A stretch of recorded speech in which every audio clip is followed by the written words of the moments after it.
5 August পরবর্তী সময়ে ছাত্র জনতার মধ্যে যে ঐক্যের সৃষ্টি হয়েছিল, বাংলাদেশকে একটি প্রকৃত গণতান্ত্রিক রাষ্ট্র হিসাবে বিশ্বের দরবারে সুপরিচিত করবে বলে সেই ঐক্যকে বিনষ্ট করার জন্য একটি গুপ্ত সংগঠন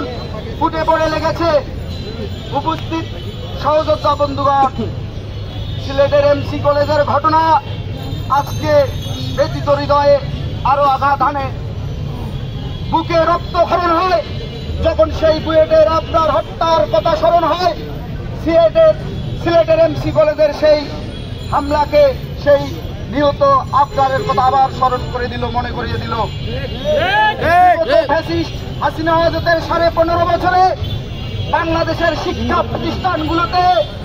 ফ্যাসিবাদের দোসর তৎকালীন ছাত্রলীগ নিষিদ্ধ ঘোষিত সংগঠন একের পর এক কেশরুম গণরুম করে সাধারণ শিক্ষার্থীদের জোর জুলুম করে মিছিল বড় দেখানোর জন্য টেনে হিসড়ে নিয়ে মিছিল করাতে বাধ্য করত। সেই ধারাবাহিকতা 5 আগস্ট পরবর্তী সময়ে আমরা শিক্ষার্থী সমাজ ভেবেছিলাম হয়তোবা আর কেউ সুযোগ পাবে না, কিন্তু আমরা কি দেখলাম? সিলেটের এমসি কলেজের একজন শিক্ষার্থী 5 আগস্ট পরবর্তী সময়ে তার মনের ধারণা, মনের আশা, মনের আকাঙ্ক্ষা বাংলাদেশে একটি গণতান্ত্রিক পরিবেশ সৃষ্টি হোক, বাংলাদেশের সবাই গুপ্ত না থেকে ওপেন স্পেসে সবাই তার গণতান্ত্রিক স্পেসে এসে রাজনীতি করুক, এই স্ট্যাটাস ফেসবুক মাধ্যমে দিয়েছিল বলে গুপ্ত সংগঠন এবং আমরা ইলেকট্রনিক এবং প্রিন্ট মিডিয়ায় জানতে পেরেছি ওই 71-এর পরাজিত শক্তি শিবিরের কর্মীরা তাকে বেধড়ক পিটিয়েছে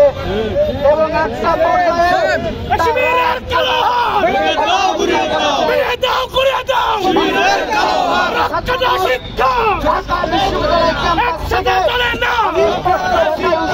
উচ্চারণ করে বলে দিতে চাই, বাংলাদেশ জাতীয়তাবাদী ছাত্রদল সবসময়